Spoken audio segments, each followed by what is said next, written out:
Welcome to the Books of Titans podcast, where I seek truth in the world's great books. I'm your host, Eric Rostad, coming to you from the beautiful Books of Titans studio in Franklin, Tennessee. My goal is to read 200 of the great books over the next 10 years and share what I'm learning. I'll talk a bit about each book, tie ideas together from a variety of genres, and share the one thing I always hope to remember from each of the great books. Today I'm going to cover Moses Among the Idols, Mediators of the Divine in the Ancient Near East. Well, this is my 17th book for 2023, and it is the book that I paired with the Enuma Elish. So for this Great Books project, for each of the great books, I have a book that I'm pairing with it for the purpose of gathering greater context for that great book, or just learning more, maybe learning more about the author, the time period, that sort of thing. So the Enuma Elish is the Babylonian creation epic, and it is book 5 for my Great Books project. And so Moses Among the Idols, the book I'm covering here, is the book I paired with it. It ended up being a fantastic pairing. There were a lot of connection points, some of which I'll get into in this episode. So this book, Moses Among the Idols, presents a new way to consider the Moses story, and it's one that interacts with ancient Near Eastern texts, specifically texts about idols. This book was written by Dr. Amy Balogh, and her thesis is that Moses was Yahweh's idol. Moses was Yahweh's idol. Yahweh is the name of God in the Hebrew Bible, so Moses was God's idol. That may sound like a very strange thing to say, especially when you look at the Bible's treatment of idols. But here's where the inquiry originates for this book. It comes from the beginning of Exodus 7, so kind of the end of Exodus 6 into Exodus 7, chapter 7. And so I'm going to read this little portion here. And it came to pass on the day when Yahweh spoke to Moses in the land of Egypt, that Yahweh spoke to Moses, saying, I am Yahweh. Speak to Pharaoh, king of Egypt, all that I speak to you. And Moses said before Yahweh, Behold, I am of uncircumcised lips, and how shall Pharaoh hearken to me? And Yahweh said to Moses, See, I have made you as God to Pharaoh, and Aaron your brother shall be your prophet. I'll stop reading there. So the key things I want to point out here, God says, do this. Moses said, I am of uncircumcised lips. And I've always thought that is the strangest thing to say, uncircumcised lips.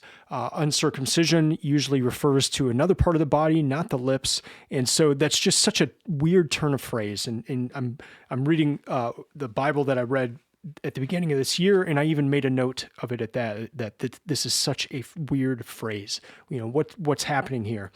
And then for it to go from I am uncircumcised of lips to Yahweh saying to Moses, I have made you as God to Pharaoh. What in the heck just happened there? That's what this book is getting into. And it's the crux of this book. So what caused that transformation? How are we to understand that transformation of being uncircumcised of lips? So first off, what in the heck does that even mean? And then secondly, that Moses would be as God to Pharaoh. And as Dr. Amy Balogh says in this book, it shouldn't even be written as God to Pharaoh, but that I have made you God to Pharaoh. So that's what's going on here. Let's set the stage. So let's take a quick step back. The context of where this happens within the story of Exodus. Moses has already met with Pharaoh at this point, and it did not go well. Moses, through the spokesperson of Aaron, they meet with Pharaoh, and after that, Pharaoh increases the workload for the Hebrews. This makes the Hebrew people, they become upset with Moses.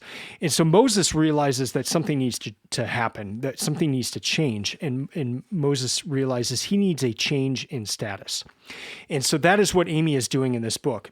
She is looking at the story of Moses and comparing it to ancient Near Eastern texts about idols, and uses the idea of status change as the connection point to compare Moses and idols. So she's looking at texts that deal with idols. What happens with an idol? An idol is this inanimate object. It goes through this process, and then it becomes a manifestation of the God on earth. What is happening through that process? How how should we understand that process? And then how does that compare to what happens here, where Moses goes from uncircumcised of lips to God to Pharaoh? That's what we're going to cover. And so in this episode, I'll cover the ramifications and what that means, mainly in the next segment. But I just find it fascinating that this whole inquiry is brought about by looking at texts from the ancient Near East. So let me read from page 24 of the book here quickly. From the perspective of the biblical audience living in Babylonian exile, the context of Babylon may have been shared geographically, but religiously it was completely other. In response, the biblical authors distinguished their traditions and theologies in contradistinction to the surrounding milieu with great creativity and ingenuity. The biblical authors did not take Yahweh on procession through city and steppe, which would have been inconsistent with their theological views, but they did tell stories, they did write, and they did share these materials, thus solidifying the memory of Yahweh in the idolatrous function of his intermediary, Moses. End quote. So I love that. I put a huge star by that in response. So this Dr. Amy Balogh is trying to get us to think of this story, this Exodus story, in response to the context of Babylon. So the Exodus is being compiled in Babylon. It's being compiled during the exile. So the people of Judah have been exiled to Babylon, and they're seeing all of these idols around them. They're seeing all this. And so what Dr. Balogh is saying here is that part of this is a response to what the people would have been seeing around them. And they would have understood the concept of idols and what that would have entailed. And so this is being presented in that way. And I love this.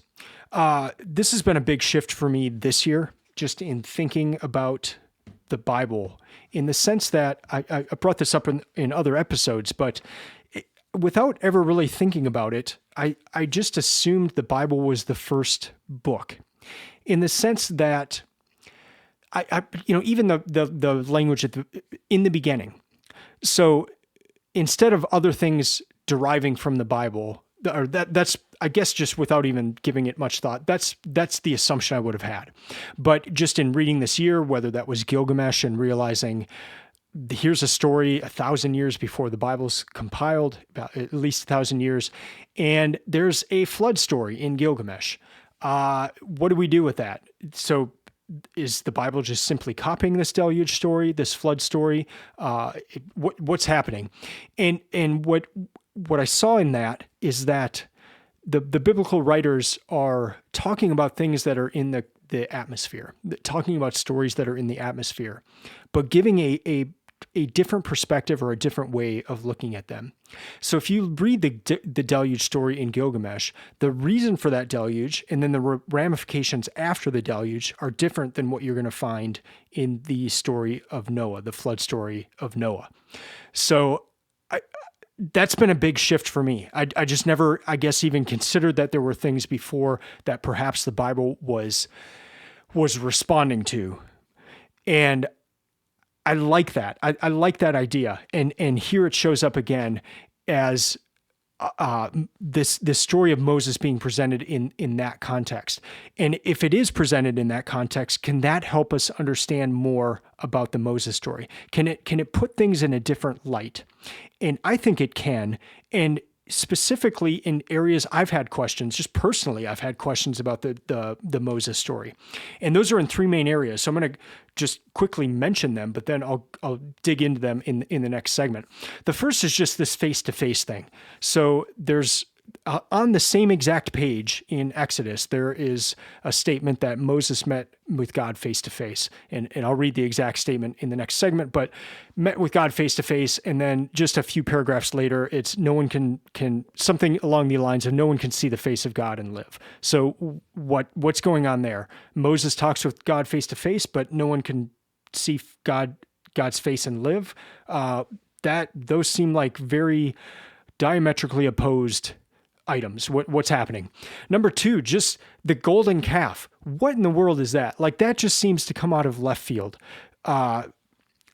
the people of the children of Israel, they've escaped from Egypt, and all of a sudden they just make a golden calf because Moses is gone for a while. It just seems so out of the blue, but this reframing of the story kind of puts that in more context.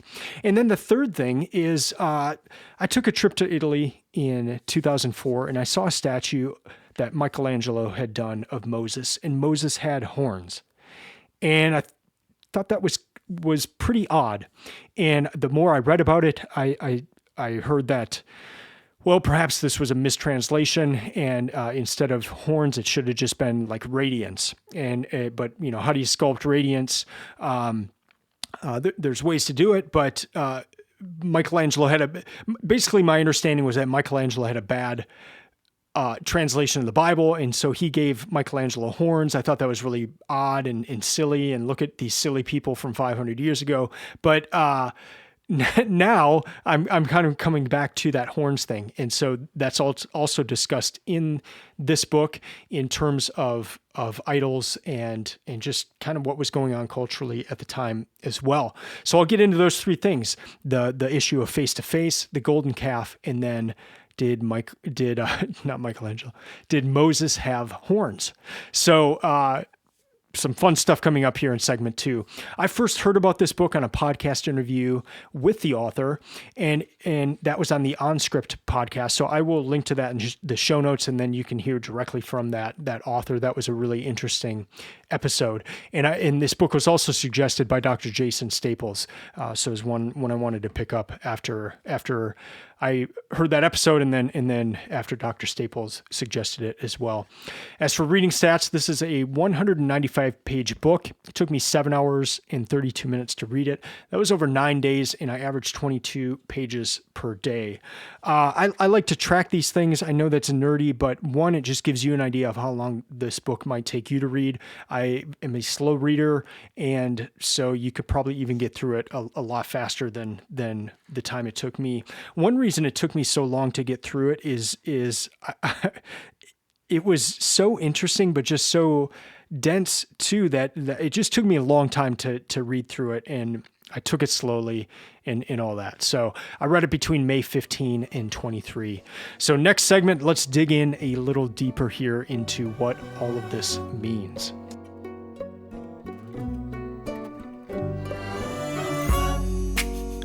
All right, in segment 1, I said the crux of the book centered around that question of how are we to understand the transformation of Moses from a man of uncircumcised lips to a god to Pharaoh. Well, Dr. Amy Balogh says the best way to understand this is to look at some ancient Babylonian texts, 2 in particular, and these were found in Ashurbanipal's library, and the publication of these texts were just released in 2001, which is just astonishing to think that these had been lost for thousands of years, and we're just getting access back to them. A lot of these texts, access and just even understanding of the cuneiform writing just in the past 200 years. So a lot of this is coming back after being lost for a while. But these texts in particular that Amy Balogh looked at deal with idols. And idols are God's representatives on earth. And it must be pure. In order to be pure, it must go through these ceremonies that are called the mispee and the pit pee ceremonies. And so those are the texts that are being considered here. And the mispee is a purification ritual. And so I'll just read a little bit here of what goes into that. The overall concern of the ritual is to purify the idol's mouth in preparation for the opening of the mouth, the final act which signifies the idol's preparedness for life in the divine community.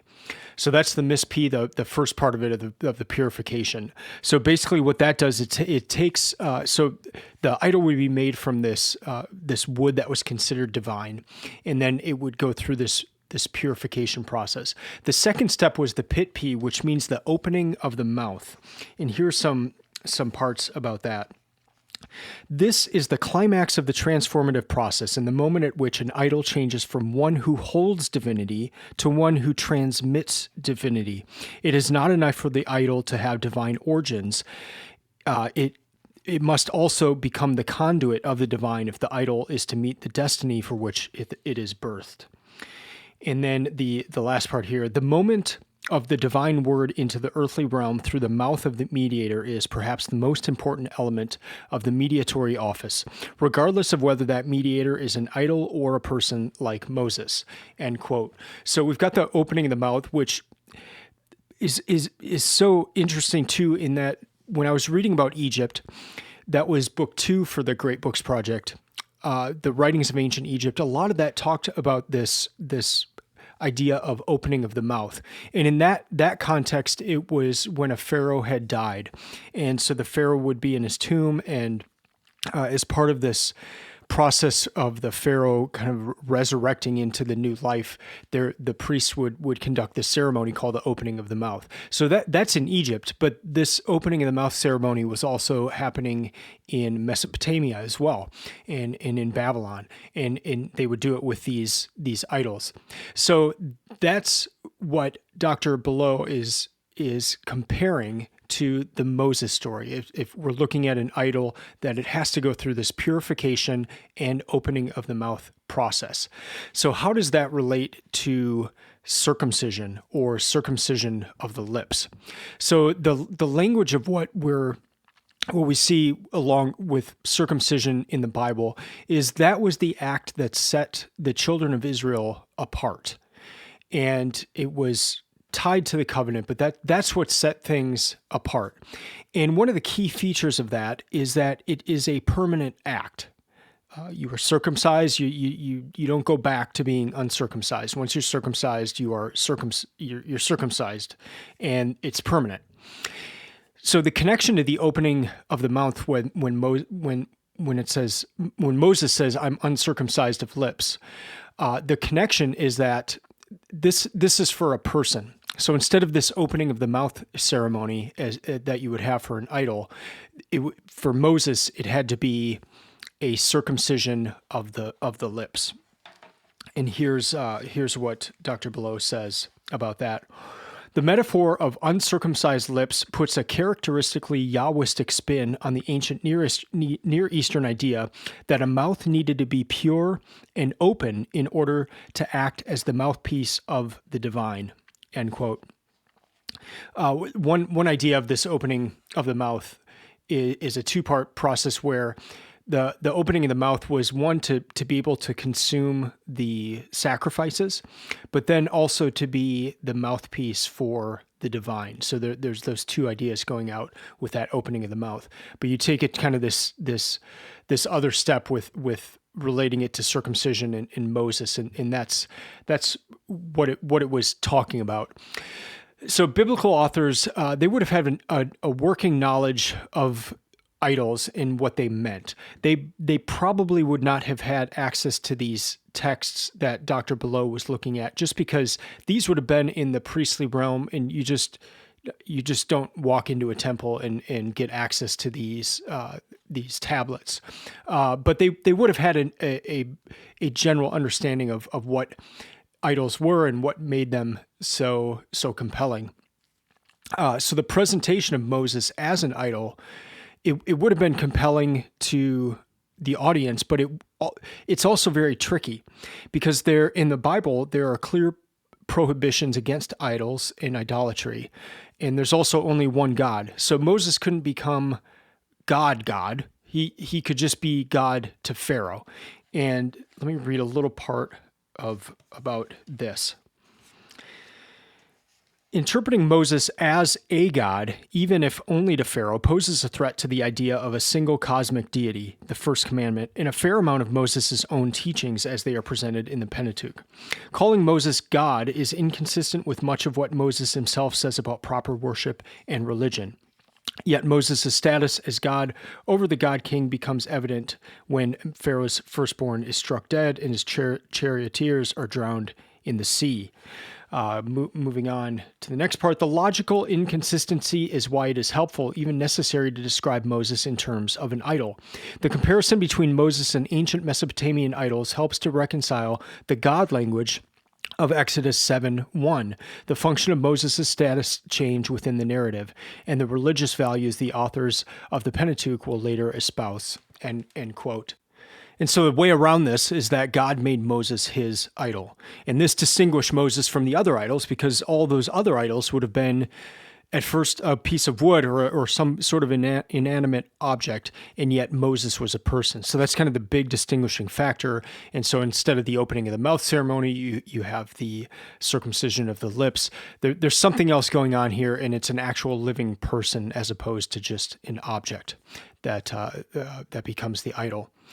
Now I want to talk about kind of the common understanding of the Moses story, what you'll usually see, and kind of how I viewed it for most of my life, and then what Dr. Balogh is proposing as a kind of enhanced or perhaps different way of viewing it.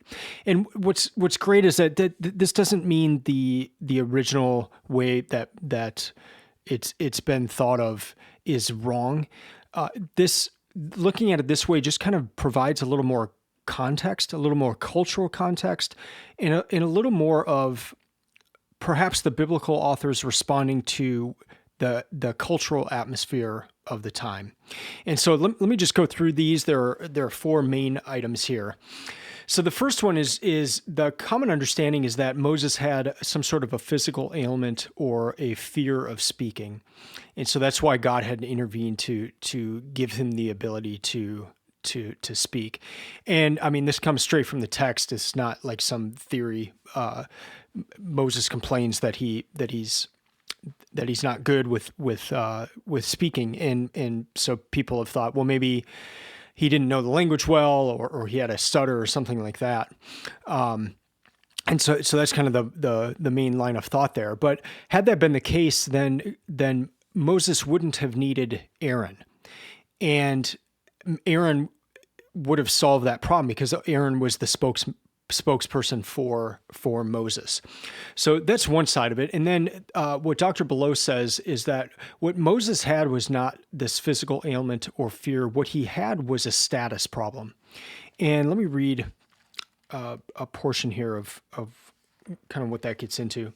Moses does try to confront Pharaoh, but since he has not undergone initiation into a status from which he is capable of acting and speaking on behalf of Yahweh's covenant promise, his word operates as an enemy against promise and people alike, rather than as an effective intermediary who brings those promises into fulfillment and the people into freedom, end quote. So what Dr. Balogh says is the problem was not a stutter or some ailment. The problem was that Moses did not have the correct status. And so going before Pharaoh as a non-God or that just wouldn't work. And I saw this all the time in my reading of earlier this year. Great book 2 was Writings of Ancient Egypt. And then I read a number of other books about ancient Egypt. I just became very fascinated with it. But you see there that the Pharaoh was a god-like person. I mean, some person is not just going to go in front of Pharaoh and make things happen. Like he would have had to have been on the same level. And so that's kind of what this is presenting. Second thing is the burning bush. And Dr. Balogh says this about the burning bush. So the text does indeed support the scholar's assertion that the burning bush event establishes God's presence in and with Moses. So that end quote. So that's kind of that's Dr. Balogh's thoughts on it. The common thinking on the burning bush is that's the turning point in Moses's life, is kind of being in the presence of God in the form of this burning bush. And so you look at the life of Moses, and most people will point to that as being the turning point. What Dr. Balogh here is doing is saying, No, the turning point is when there was a status change from uncircumcised of lips to God to Pharaoh. That was the turning point. That's when things shifted, as opposed to the burning bush. 3, a lot of the translations, even the translation I read in segment 1 of uncircumcised of lips to as God to Pharaoh, you notice the word as. So in a lot of the translations, you'll see that Moses was like a God to Pharaoh, or Moses was as a God to Pharaoh. And what Dr. Balogh here is saying is something different. She says this: Moses is relieved of his uncircumcised lips, and as a result becomes God to Pharaoh. Not like God or as God, but God. And Moses' first confrontation with Pharaoh proves he must become a god with no modifiers in order to accomplish his mission. End quote. So that's a big distinction, and it would allow you to kind of just read through that passage without thinking about it a lot, because being like God or being as God is a lot different than being God to Pharaoh. And so this reading of it in this context of what we're talking about with looking at it as an idol, that makes sense of that. And the last way of understanding the story here is in the name of Moses and what it means. And so if we go to Exodus 2, we see Moses being pulled out of the water by Pharaoh's daughter, and Pharaoh's daughter says this. She brought him to Pharaoh's daughter, and he became her son. And she called his name Moses and said, because I drew him out of the water. And so Dr. Balogh talks about that in the sense that the Hebrew of that the Hebrew word would mean that, drawing from the water, but she said it has the form that it was he who draws or he who is drawing, which would make it a bit difficult because with Moses being an infant, it would be hard for him to draw himself out of the water, and it also doesn't fit with the narrative where Pharaoh's daughter has drawn him out of the water. So that's the first thing.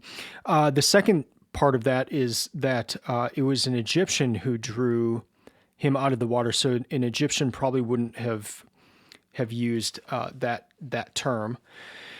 Next up, Dr. Balogh looks at some of the other the other terms of Moses or similar terms in other languages. So she looks at Akkadian, what would have been spoken in Mesopotamia, and so the name Moses there means he who is washed and pure, and it can mean to ritually wash and pure and purify.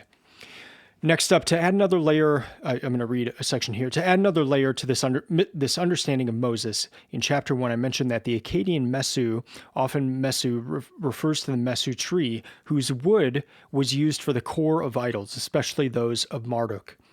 This is the species spoken of as a cosmic tree connecting heaven and earth, and considered both pure and divine in nature. Mesu also comes from the Sumerian mes, which has a double meaning of either mesu tree or princely young man, an epithet which applies only to this tree and to Marduk, chief god of the city of Babylon.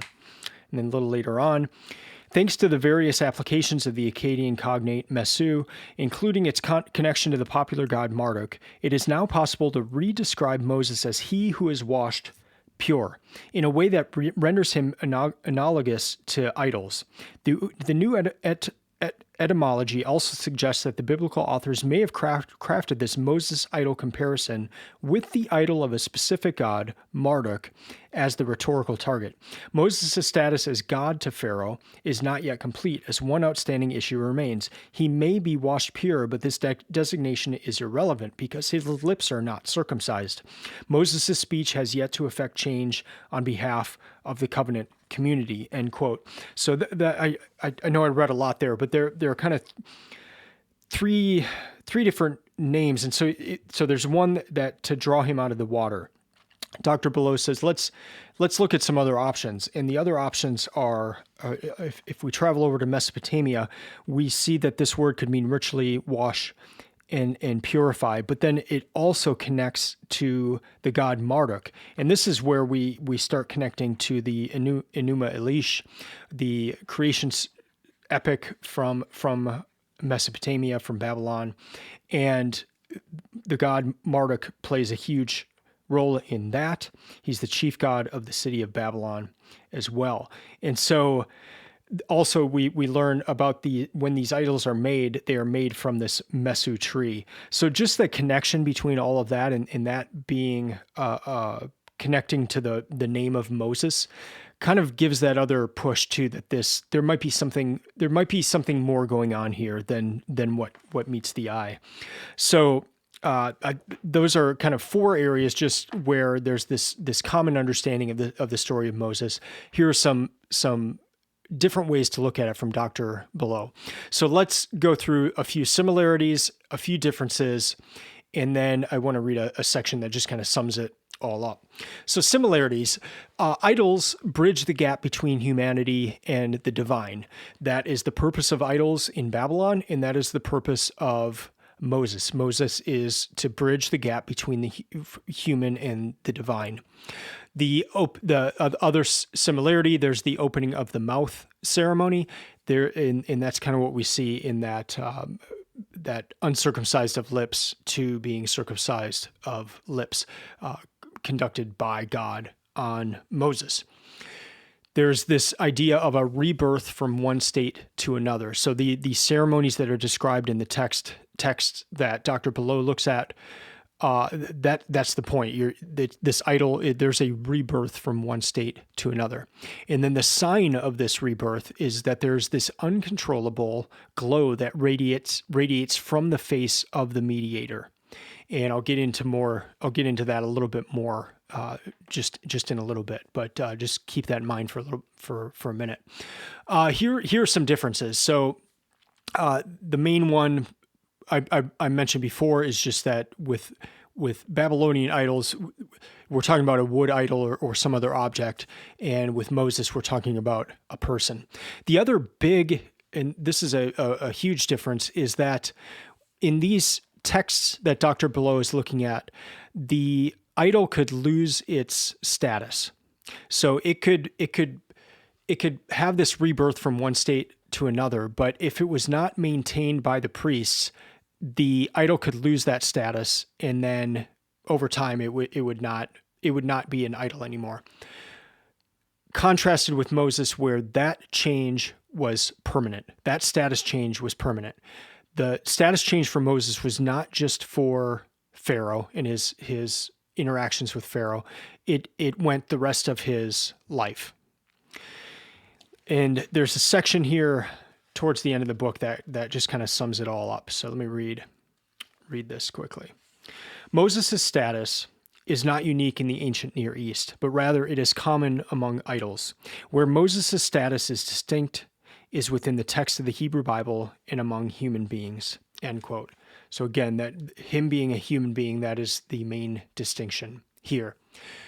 I mentioned before that reading this, looking at it in a different way, helped me to understand three areas that I had questions in before. If you have listened to this podcast for a while, if you listen to some of the previous episodes, there's what I try to do now is to start each year reading the Bible. And so I did that in 2020, and then I did it again this year, 2023. And so I just take January and February, just read straight through Genesis to Revelation. And after that, I then have scholar Dr. Jason Staples on, and I just ask him 10 or so questions that come up during that reading of the Bible.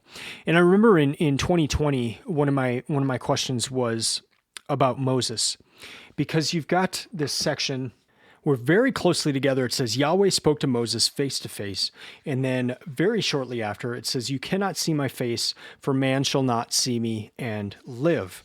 So what is it? I don't understand how this works, and if people cannot see the face of God and live, then why do we just 2 paragraphs before that see Yahweh spoke to Moses face to face? That seems to be an irreconcilable difference. It seems to be a problem. But if we view it in that sense of Moses was not a regular person, he was the idol of Yahweh. Moses was able to speak face to face. It gives a different twist on that idea, and it helps to reconcile those 2 verses that are quite close together. The next thing is the golden calf. Golden calf always seemed very odd to me, that the children of Israel, they've escaped Egypt, they've gone through the sea, the sea's parted. There's all these amazing things happening. And then Moses is gone for a while, and then they melt their jewelry and they make this golden calf, and Aaron is kind of overseeing all of it. It just seems so odd. But if Moses is presented as an idol or as a god, and you look at the gods and the imagery of Mesopotamia and the prevalence of bulls, there's a closer connection there to where, okay, Moses the bull, not that he was a bull, but this idea, okay, Moses the bull is gone, let's make a calf. That's kind of like him, right? There's a lot closer connection than just this, why the heck did they just all of a sudden make a golden calf? So that helped in that sense as well. The last thing is just this horns idea. So the Michelangelo statue of Moses, he's got horns. Did he have horns, or the word used, it could mean radiance or horns? What Dr. Balogh does is talk about that and say maybe it was left ambiguous because of some of these things. And one of the things being just this concept of the bull, and the bull being this strong animal. Maybe there were different components. There's even ideas that the horns could have been on Moses's face, and that was part of it. It could have been also that it was radiance beaming from Moses's face. But the point is that something is happening when Moses is with God. And it kind of sets him apart and makes things quite awkward for other people, because either there's horns or there's this radiance, or it's kind of a mixture of both. And so while Moses is close to God, it's separating him from people. And so just that understanding of what is happening here, for a while, I scoffed at these, perhaps the bad translation that Michelangelo had to do the sculpture with horns on Moses, but perhaps that was the correct one. And this reading of it kind of gives more, it puts it better in context and makes it seem more plausible. Let me read one part here. I'd mentioned that this is the book I paired with the Enuma Elish. And so I mentioned the one thing before of the connection, but here's another one. That in this framework, the compiler placed the overarching narrative of Genesis and Exodus from creation to the construction of sacred precincts in direct conversation with Enuma Elish. In doing so, the compiler also draw 2 specific comparisons, one between the Marduk in Yahweh and the other between Marduk's idol and Yahweh's idol, i.e. Moses, all of whom are represented in either literature or iconography as emanating radiance and displaying horns, end quote. So again, just this idea that this is in a response to what's going on, and it's also a response to the Enuma Elish. So are the authors of the Hebrew Bible, are they actually referencing the Enuma Elish in a way, or are they giving a different way to view the stories that are in the Enuma Elish? As mentioned before, I just think that's a fascinating idea, and I love that there's this dialogue going on. I want to end here with an important distinction. What Dr. Balogh says is that Moses never becomes God to Yahweh or to the people, the children of Israel. Moses becomes God to Pharaoh, but not Moses doesn't become God to God or God to the people. And he remains human, but he's a human idol. So did you catch all that? That was a lot, right? And it's quite an argument. It helped me piece a lot of the odd pieces of the puzzle together. And I recommend listening to that podcast episode where Dr. Balogh is on there and perhaps getting this book as well, just to really dig deeper into these arguments. I found it fascinating. I hope I was able to share it in a way that made sense or got across the main ideas.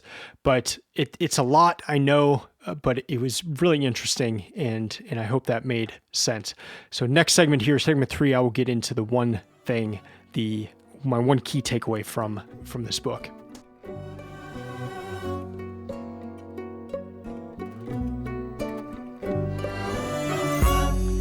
If this is your first episode listening, I do this one thing because it helps me to remember the books that I read. When I would try to remember a lot of things from a book, I would find that I would not remember any of those things. But if I tried to just remember one thing from a book, that would help me to remember the book, but then also to remember other pieces that perhaps built that one argument. So I know it sounds kind of counterintuitive to, you spend all this time reading one book, why not try to remember a bunch of things? But if it's just, going from memory and I see the book on the bookshelf, what's the one thing I want to remember? And so for this one, I think it's going to have to be just this shift in the reading of the Moses story. I have heard it presented one way my entire life. I have read it that way my entire life. And so coming across a way of a new way of reading it that doesn't negate the original way or diminish it in any way, but gives kind of a broader scope. And then also that this comes in my start of the great books in kind of seeing these works that existed long before the Bible was compiled, and to then consider that the writers of the Bible may and were responding to these items is really exciting, and it's a big shift in how I view the Bible, in how I view what it's the purpose of some of the books and some of the writings. It's not just like, this just came out of nowhere, but hey, this is what's going on culturally. These are the other things, the other ideas on tap here. Here is how it is viewed in the Bible. That's a big shift for me. Maybe that's how you've thought of it your whole life, but it's kind of an exciting shift. And I look forward to just keep learning. And then the fact too, that there's so many of these tablets that have been recovered from these ancient civilizations that are sitting in museums and have not even been read yet, just from the sheer number of them. And, that scholars just haven't gotten to some of them. So what a time to be alive, just this idea that we might learn more, that we might get the full version of Gilgamesh. We might come across that someday, that we might come across a text that is older than anything we've ever seen before. We might come across a new story, a new epic. That's really cool things. And then just to consider that these things, the comparison book that Amy Balogh was looking at to write this book only came out in a published format in 2001. It has only been around for 22 years. Just think of other books that might come out that enhance readings of the Bible, that enhance readings of ancient literature. That is just such a cool thing. So my one thing is just this shift in how I will be approaching the story of Moses for the rest of my life. And just, I can't wait to read through Exodus again. And with this in mind now, I think it's just going to be a really neat thing. To recap, I love this. This is why I'm doing this project, is to see connection points like this. And so with this one, you've got these texts from Babylon. You've got this idea of the opening of the mouth ceremony, which I kept reading about in Egypt. This provided a whole other context to that. So, and then I started off the year reading the Bible. So I've been in Mesopotamia a while now, for like the last month. Part of that was with Gilgamesh, reading Gilgamesh, but then in Hedwana, and then now I'm reading a book about Babylon. I just finished a book about Assyria. So I've been reading about this world, hearing the ideas. And so to read this book, Moses Among the Idols, and to see connection points with ancient Egypt, the Bible, and then just the culture of Mesopotamia and specifically Babylon. I love it. That's why I'm doing this project, to see those connections. I recommend this book if this is of interest to you. This could perhaps change how you look at the Moses story. And there's just a lot of great information in this book and a lot to think about. So I hope you'll take a deep dive into this. That's going to do it for this episode. Thank you for listening. Thank you for sticking. If you're still listening, thank you for sticking to the end in kind of a lot of information. If you have read this book, or if you have, if you'd like to share some ideas on what you think of the content provided here, I'd love to hear from you. You can email me at Eric, which is with a K, so ERIK, @booksoftitans.com. I'd love to hear what you think of what has been presented, or a potential new reading of the story of Moses. You can follow Books of Titans on Instagram or Twitter @Books of Titans. And you can also go to the website, booksoftitans.com.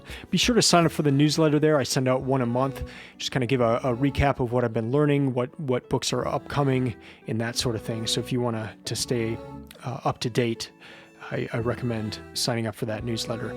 So I'll be back in a couple weeks to discuss another book from this year's reading project.